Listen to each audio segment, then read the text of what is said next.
Hey, 28 millimeter RPG, right here, in my ultimate avatar form. Kidding. Anyways, I decided to opt with this approach just to get into this video, which is going to be a little bit different format. So, what I'm going to do here is get into the aspects of the entire adventure that I had plotted out in notes. So you could see what kind of prep I did for the last Traveler game. And the reason why I'm putting this out now is because pretty much this adventure is concluded, except for maybe the very kind of like maybe a bit of a, I don't know,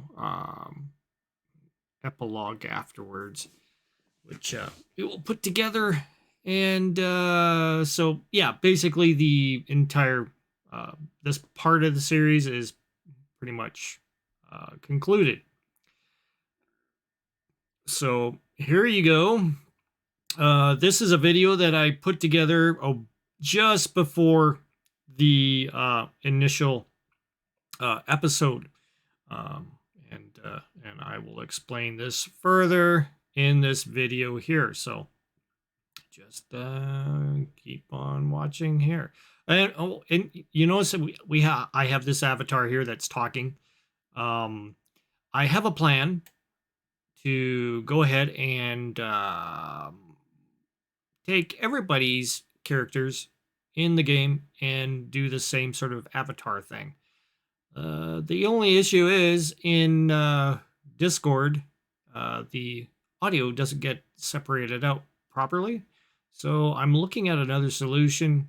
I believe it's called like OBS Ninja, or it's now VDO Ninja now. And it has the ability to separate out each individual audio into its own little channel in the audio mixer. And I'm able to go ahead and assign an avatar to each one of those audio sources. And thus, we don't have, whenever somebody talks, they will be able to have a little pulsing avatar, just like this. So it would look like their character is talking. So I thought that would be a neat little add-on to put into the presentation for those who are more visually inclined, wanting to go ahead and see something that's happening on the video instead of just listening. So you can see who's talking and who represents what character and stuff like that. So I thought it'd be kind of neat. And yeah, there's a lot of other things you can possibly do. I mean, we could have like maybe even different aspects of the avatar, like this is me as not wounded or anything. And then if something bad happens, we can put another avatar up that has maybe they've got a condition or something, so we can see that occur on the avatar itself, which would be cool, because everybody likes cool videos and they don't want to see any boring ones. So there we go. Let's get on with this so I don't bore you guys any further. So let's play this on here. So I am recording this. This GM diary is being recorded before the next Traveler session. The reason why I'm doing this is to show people basically how I set up an idea for a game. So, we're continuing on with the group of adventurers on the Nebuchadnezzar, which is the ship from our last episode of Traveler. And so what I do is I write down stuff. So I have my trusty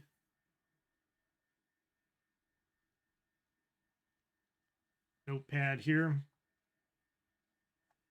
So I got this, went ahead and I transferred the everything to my printer. So I printed it off exactly what you probably couldn't see on that screen. All right. So so I have basically wrote down some ideas here on what I wanted to do in the game. So I'm going to go over this, and I'll explain things because now this avatar that you are seeing talking is after all the sessions have played through, and I'll give a little bit of input on what actually occurred and how it changed things. So there is actually two videos that I have on kind of like my initial plan and my backup plan, which occurred in the after we had our first session. I needed to go ahead and do some corrections, add-ons, and stuff in order to make it further more interesting and get the players to be more active in this system in certain ways, because I didn't want the players just to like, okay, we're here, and then zip off into another spot or something like that. I wanted to kind of milk the system out for a little bit, so we'll see how we did that. So let's watch further. So we got I just write stuff down, okay? So you're gonna see some ideas of what came up, and probably some of this stuff doesn't even come up at all. So we can go through this a little bit to get an idea of what I'm running ideas about. So Adventures of the Nebuchadnezzar, uh, hieroglyphics. I just speed write something, right? Sale of Sarig's body, which is uh the serial killer. So it's going to go down to 15,000. Okay, or might even go lower, depending. So the planet itself is going to be basically a World War II style kind of planet. Gonna have blimp ships, jet biplanes. So this will be kind of cool. So jet biplanes is what I want to have as a cool thing on this planet. And the 12 states of Meru, which is our Meru is it's a representative democracy. So it's kind of like a states kind of thing. Okay, there's the state of Rome, which is the rebellion state, which is fighting a war. And there's a reason why there is a need for Sarig's body. So you notice here that I call it Ruam, but Ruam was probably more what I used later on for the how I called the state itself. I don't.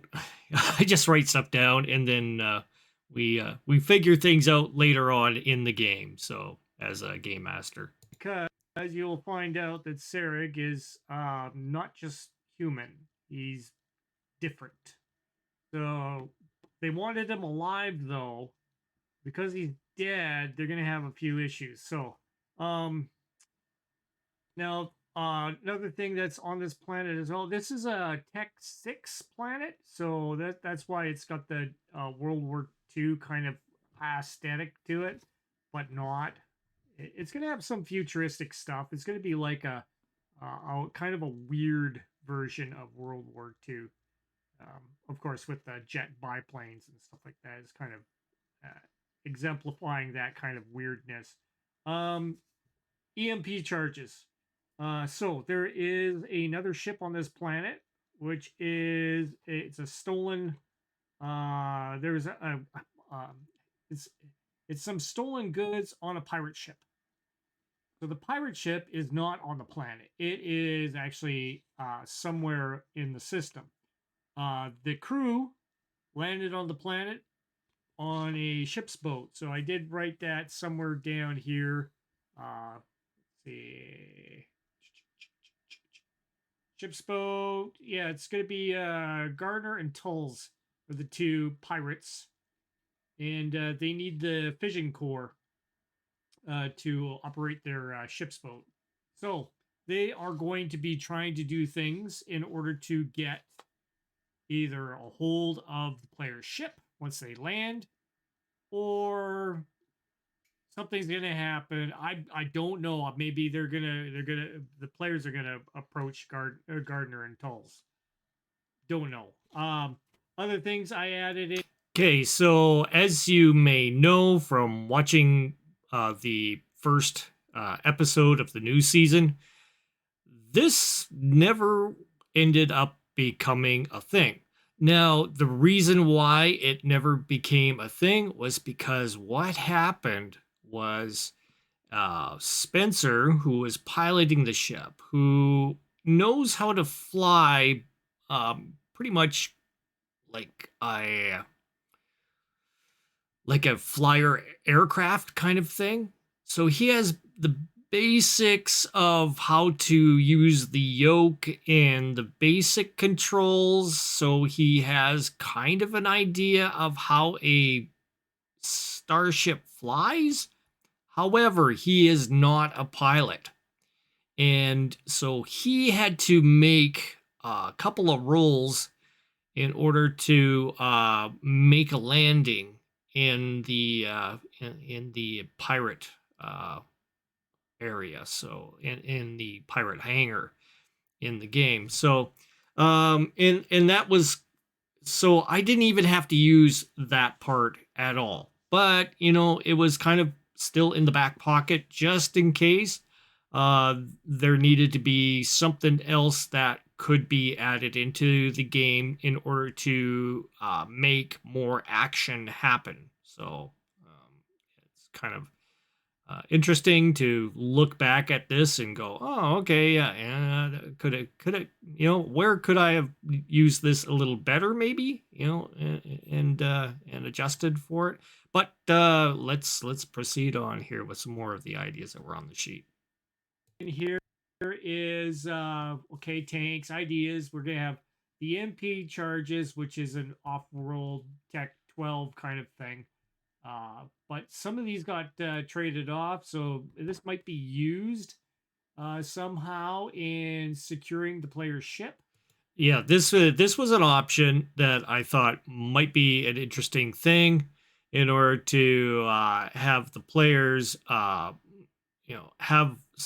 a spy of some form approach the starship and plunk one of these on indiscriminately, and the players would be like, why isn't our ship working, and they would be puzzling over what happened and everything. They might have some sort of video feed on the outside of the ship that they could go realize, hey, somebody put something on the outside of our craft.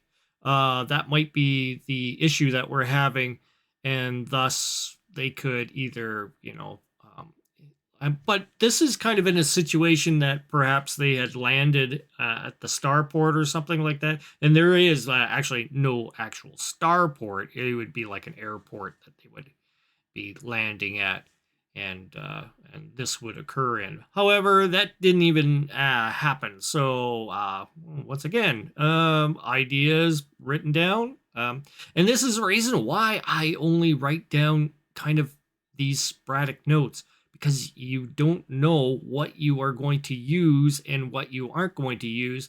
So you have to kind of, gauge the value of the particular tidbit of information and see whether or not it's worth expounding on, like further, like adding more details. Otherwise, you're kind of wasting your time putting together this intricate idea of different plot mechanisms in the game that don't even show up. So the thing is, I'm trying to game master where the players are running around freely doing what they want to do. And of course, as a game master, your your plans, you know, what you think is going to happen on the planet, it doesn't necessarily happen. So it's better to have these kind of pinpoint ideas written down on a sheet, and you can pop them out when it becomes convenient. A lot of people might think this is more like quantum ogre kind of stuff. However, I'm just making things interesting in certain ways, just to uh, put something in there. But you know, it is it's stuff that I have written down, but you know, it's whether or not it's implemented at in the beginning or in the middle or in the end or even none at all. That's what's going to happen. So let's continue on. You know, by using the EMP charges, the EMP charges are like they're going to be like a switch kind of thing. So that it's a device that's going to be clamped onto the ship and turned on, and it causes an EMP field, which causes things to not go so well on the computers on board the starship. So what's going to happen is the players may have to either come out and stop them, like physically try to get rid of the EMP charges, but they're going to have a situation where the guards are there and stuff like that. So this is ideas. This may not happen. So just some ideas.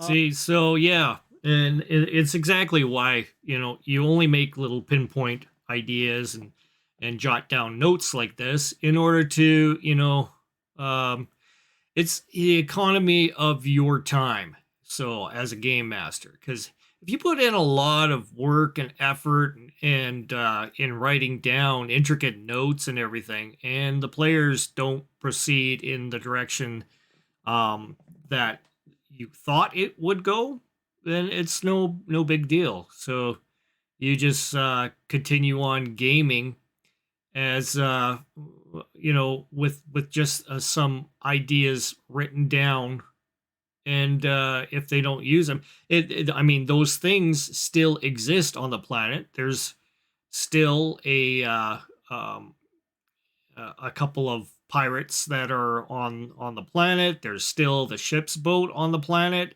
There's still, the two pirates are still going to be trying to get themselves some form of uh, material, like a power core that they need, and there's still they still exist on the planet. It's just the players never encountered that, so it's still there.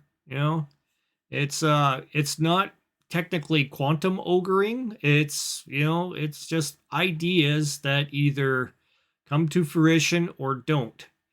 So as you can see, I did have some plots created, but because of the way that the players went, that didn't exactly go that way. So but that's cool, because to me it's awesome to have this happen, because it's a surprise for me.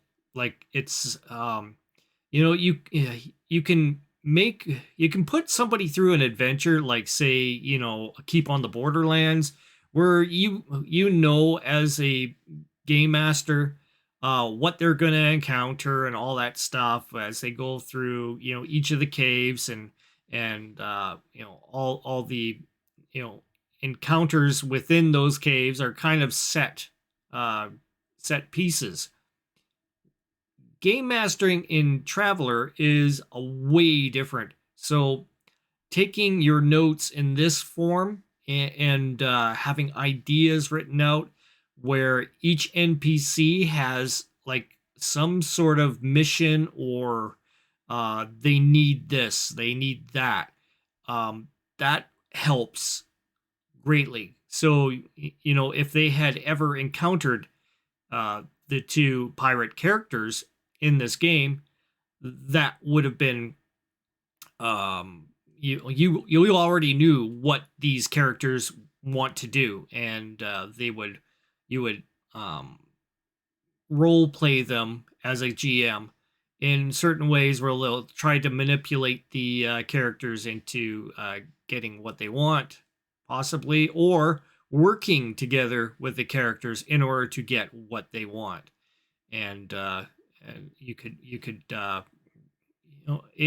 work them in with the players any kind of way that you want. You're free to do so. You're not actually putting them down, writing them down as enemies or help, as help for the players. You can have them working both ways if you wanted to. I mean, everybody has their motives, and you don't get a clear idea of what their motives are until shit hits the fan, and then you see how they react in the game. Some more interesting stuff coming up here. Here we go. Also, I thought it would be cool to do the the Vietnam War kind of Barnes and Elias kind of thing. Instead, I'm gonna uh, change up the names a little bit. Kind of, yeah. See if you guys caught on to this. If now, I'm not sure if the players caught on to this because I use these guys in a totally different way. Because when you watch on further on in the game, when everything had been turned around and we didn't, the players were kind of on that course to, yeah, let's leave the planet, which would have, none of this would have shown up. So I did have like when you see the next video on this, my second exposure on my notes, on my corrections, you'll see what I did. But yeah, if people didn't see the entire video, yeah, I had a bunch of characters in there, including some of the characters from Platoon. I'm not sure if anybody had any inkling on what uh, Big Harold, the bunny, and the other characters. Those are actual characters from Platoon. So, and I did mix up the I called Barnes Narbs instead. So there was Narbs and there was Silas, and I didn't really use them a lot in kind of that Platoon character aspect. It probably would have occurred a little bit more if the players interacted more with the with those NPCs. But we'll go on here. Let's continue on with this. Not spoiler. This is what happened. Okay, Shere Khan is a giant croc with sideways mouth on it. So it's got sharp teeth on it. It's got 6 legs. It's got 4 on the back, 2 and for 4 claws. It's got a snout. It's just like a crocodile, only its mouth is sideways. So this actually did occur on the last episode when they ended up going to a particular spot on the planet, and it was kind of an idea that I had on my correction, and yeah, I did use the Shere Khan, and I did manage to go ahead and figure out a good AI picture for this creature. And this is where AI comes in really handy when you don't have an artist to go ahead and do anything. Or in case of myself, I do a lot of artwork myself, but it's a case of time. Do I have time to go ahead and make a picture of this creature? No, I don't. I'm too busy working all the time, and I need quick solutions. And as game masters out there, yeah, go ahead and use AI art. Just I highly recommend using Midjourney, because you can just type in the prompts that you want for the type of scene or picture that you want to create, and boom, it'll create a bunch of varieties, and then you can kind of pinpoint and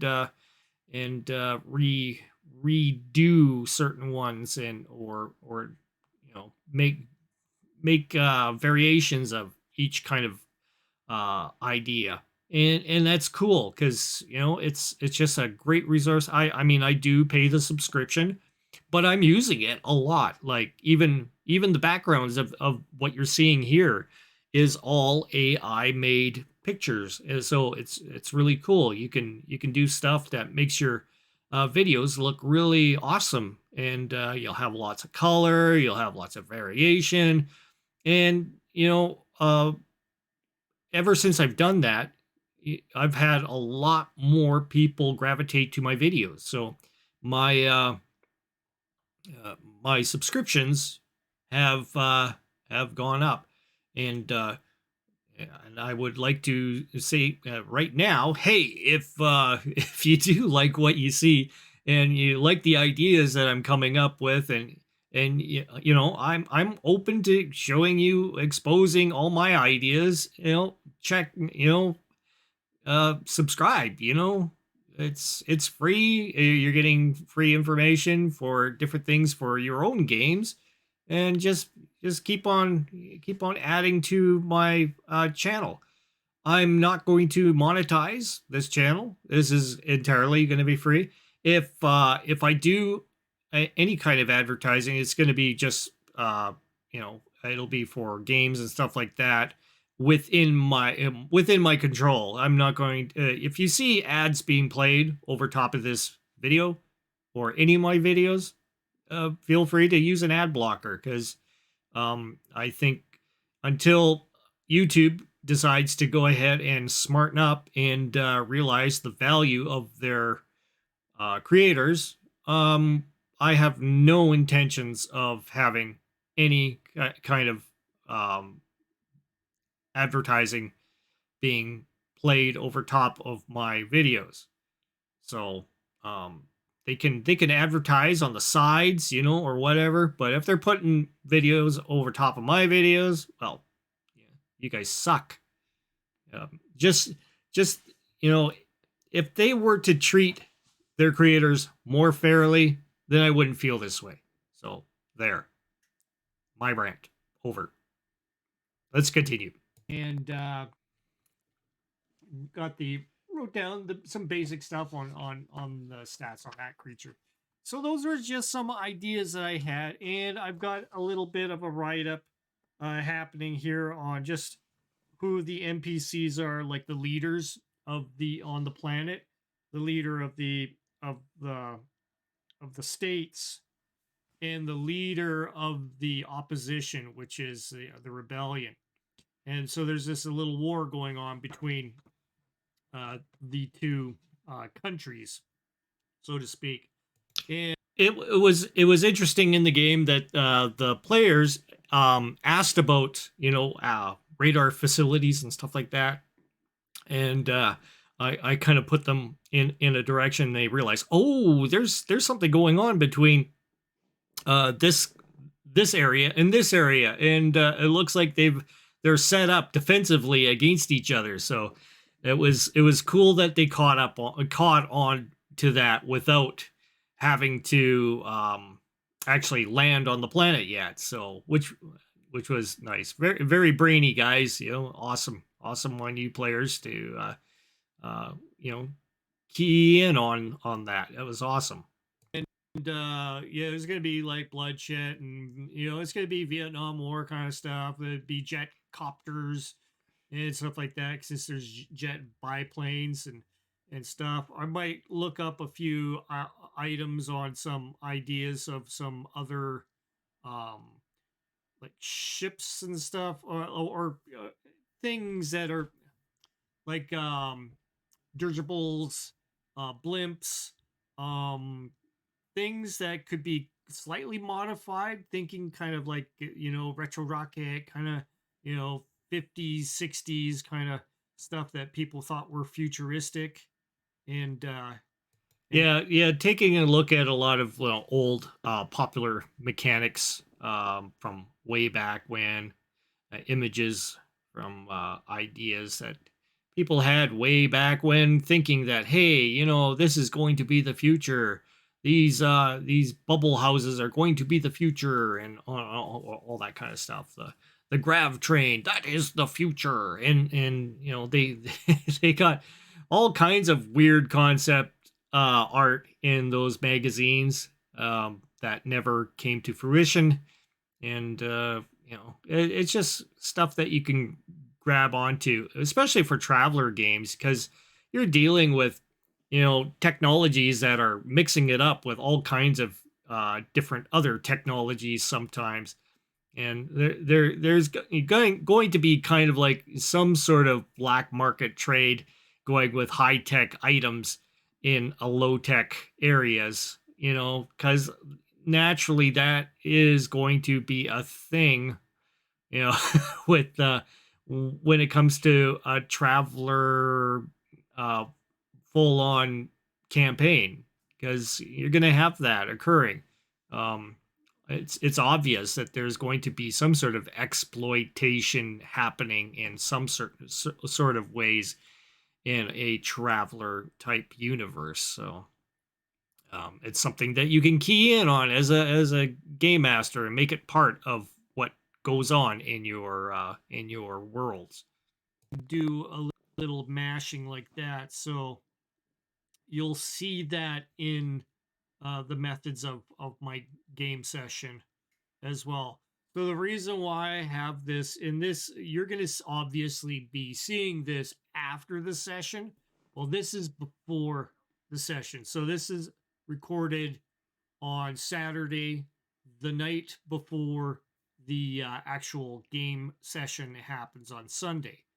So just to give you a heads up, as you're watching this, why are we watching this? Well, it's because I'm giving you a little bit of an idea of all the things that I write down and have, like I don't get into like massive detail, like, okay, we're going to go ahead and detail out this prison, and then we're going to have detailed out all, like the um a couple of the armories and stuff like that. Or I don't set up anything like that. It's all, you know it's all theater of the mind, so it can be anywhere. All I have to do is write down a few details as we're going, maybe three different things about a certain place. That's all I'll need. And then as things get going, I'll write more things down so I can stay consistent. And that's the idea, is to be as consistent as you possibly can within the game. And yeah, I mean, sure, making stuff up on the fly, but once you get used to it, it's a cool thing. Um, so I mean, practice it. You never know how good you can be at something until you start, you know, laying ideas, foundations, start developing the way that you do stuff, and formulate it, and just so one thing that you might want to try as a game master, and you might want to do this with just one player. Just come up with a couple of ideas of a planet. Write down some ideas, just really kind of short form. And it doesn't matter what the player is playing. You can make up whatever you want. You don't even have to have stats or anything, because this is just a role playing exercise. And have the player play as a space pilot, exploring like a planet, and then see what he does or she does, and just you know just ad lib it. See how far you can go with thinking up things from your head, and write things down, you know as you go along, little short notes, Just keep kind of like a quickie, sketch out journal of what's happening, so you don't lose track of what, you got to remember names and stuff like that, if you bring them up, and go from wherever that player is going. Don't try to lead them on to anything unless it's something that, you could have like a signal happen on the planet, that, oh, this is interesting. Maybe the player will key in on it. But don't trust 100% that that player is going to be going after the signal. They might decide on going to the other side of the planet for some crazy reason. Maybe you mentioned that there's a crater on the other side, and that piqued his interest. So they will go to the crater instead, and totally ignore the strange signal on the other side of the planet. It's, that's the crazy thing about role playing on the fly, and not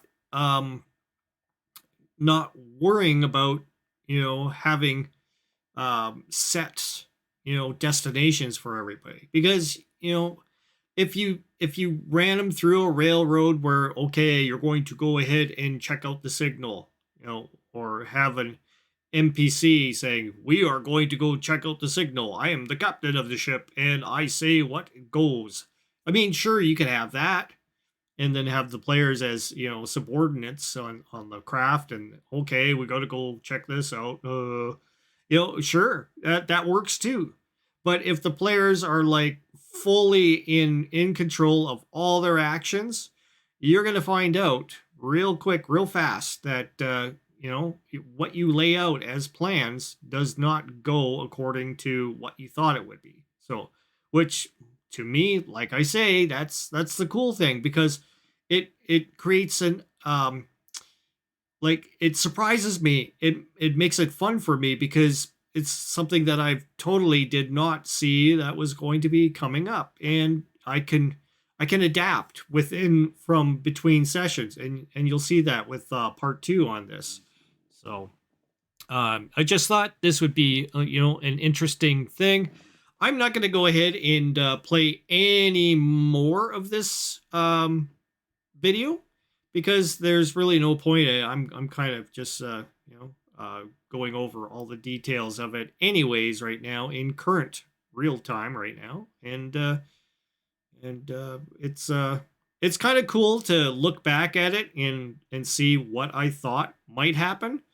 And if you watch the new season of Shadow of the Stars, episode 1, you'll see where exactly this went, and it did not go anywhere close to a lot of the stuff, although I did use a lot of the information that I had on hand to make the game interesting. And they had their own plan on how they were going to get Sarig's body sold, and it did not go exactly to plan at all. So let's conclude this video, and we'll head on to part 2, which will be coming up. So if you guys want to, hey, hit that subscribe button, because you're gonna get cool stuff like this all the time. You're gonna get the insight on how I make my games, and how I have to adapt to them. And that's a cool thing, because hey, you've been in that situation before. How does Rick do it? Well, here you go. Well, so subscribe. Just do it. Hit that button. Come on. I know you want to. Later.